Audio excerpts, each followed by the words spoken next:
த்ரிஷா பாலன் அவர்களை அன்புடன் அழைக்கிறோம். எல்லாரும் பலத்த கரகோஷத்தை கொடுத்து அவங்கள அன்பா வரவேற்க. தஞ்சாவூர்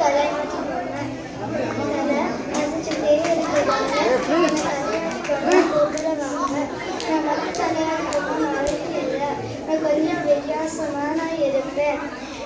என்ன நான் பெங்குலிவ மாதிரி நல்லா ஆடுவேன்னா என்னோட உடம்பு 4 பாகமா களிமண்ணோ மரக்கூலோ வச்சு செய்வாங்க. அப்புறம் சிறு கம்பி வச்சு இணைப்பாங்க. நவராத்திரி வந்தாலே நான் தான் பிரபலம். எல்லாரும் வீட்டில் கொள்ளலையும் நான் தான் இருப்பேன். சூப்பர். 200 வருஷத்துக்கு முன்னாடி தஞ்சாவூரில் மன்னன் சரபோஜி என அறிமுகம் படுத்தினார். நான் சமநிலையின் அடையாளம்.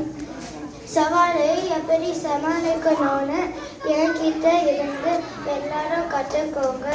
அம்மா திட்டினாலும் யாராச்சும் உங்ககிட்ட சண்டை போட்டாலும் இப்படியே தலையை ஆட்டிக்கிட்டே இருந்தா எந்த பிரச்சனையுமே வராது.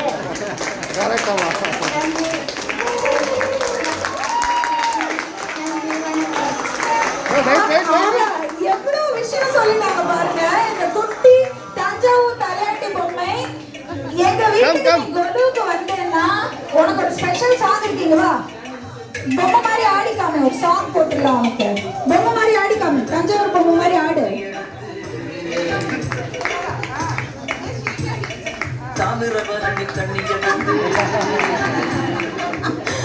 அழகு பொம்மை.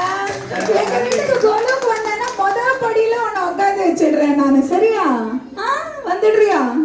அவங்க எவ்வளவு அழகான ஒரு விஷயம் சொன்னாங்க. சமநிலைக்கும் ஏதாவது இந்த மாதிரி சேலஞ்சஸ் வந்ததுன்னா அதுக்கு தஞ்சாவூர் பொம்மை வந்து ஒரு சரியான உதாரணம் அப்படின்னு சொன்னாங்க. ரொம்ப அழகான மெசேஜ் அது.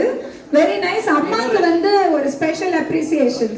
தஞ்சாவூர் பொம்மையை பத்தி அவங்களுக்கு சொல்லி கொடுத்ததுக்கும் இந்த அழகான ஸ்பீச் அவங்களுக்கு எழுதி கொடுத்து அவங்க சூப்பரா டெலிவர் பண்ணாங்க. ஃபென்டாஸ்டிக்.